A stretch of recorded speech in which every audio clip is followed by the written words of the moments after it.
The Marriage of Jacob by Ginzberg. After Jacob had served Laban 7 years, he said to his uncle, "The Lord destined me to be the father of 12 tribes. I am now 84 years old, and if I do not take thought of the matter now, when can I?" 160 Thereupon Laban consented to let him have his daughter Rachel to wife, and he was married 44 years after his brother Esau. The Lord often defers the happiness of the pious, while he permits the wicked to enjoy the fulfillment of their desires soon. 161 Esau, however, had purposely chosen his 40th year for his marriage. He had wanted to indicate that he was walking in the footsteps of his father Isaac, who had likewise married at 40 years of age. Esau was like a swine that stretches out its feet when it lies down, to show that it is cloven-footed like the clean animals, though it is none the less one of the unclean animals. Until his 40th year, Esau made a practice of violating the wives of other men, and then at his marriage he acted as though he were following the example of his pious father. Accordingly, the woman he married was of his own kind, Judith, a daughter of Heth, for God said, "This one who is designed for stubble to be burnt by fire shall take unto wife one of a people also destined for utter destruction." They, Esau and his wife, illustrated the saying, "Not for naught does the raven consort with the crow, they are birds of a feather." 162. Far different it was with Jacob.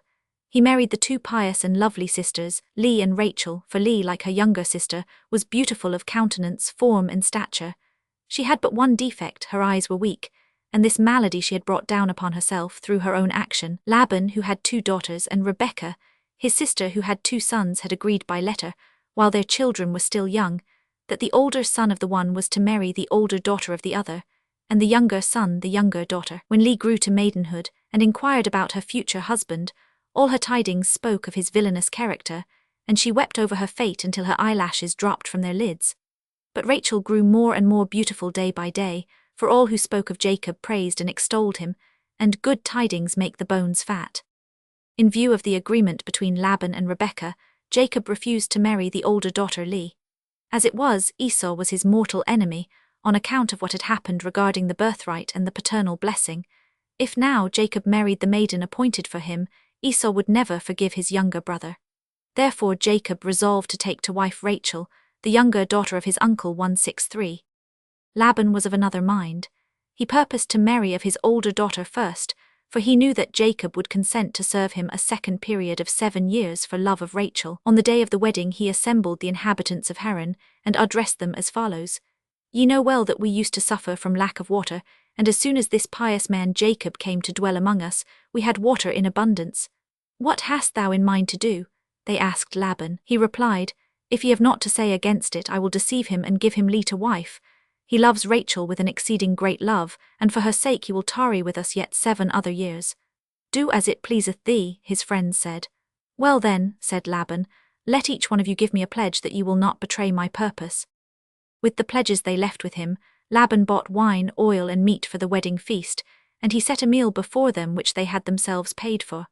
Because he deceived his fellow citizens thus, Laban is called Arami, the deceiver. They feasted all day long until late at night, and when Jacob expressed his astonishment at the attention shown him, they said to him, "Through thy piety thou didst a great service of loving kindness unto us. Our supply of water was increased unto abundance, and we desire to show our gratitude therefore."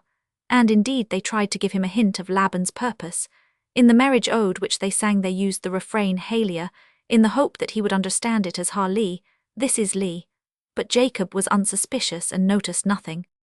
When the bride was led into the nuptial chamber, the guests extinguished all the candles, much to Jacob's amazement, but their explanation satisfied him. "Thinkest thou," they said, "we have as little sense of decency as thy countrymen?" Jacob therefore did not discover the deception practiced upon him until morning. During the night Leah responded whenever he called Rachel, for which he reproached her bitterly when daylight came. "O thou deceiver, daughter of a deceiver, why didst thou answer me when I called Rachel's name? Is there a teacher without a pupil?" asked Leah in return. "I but profited by thy instruction. When thy father called thee Esau, didst thou not say, Here am I?" 164.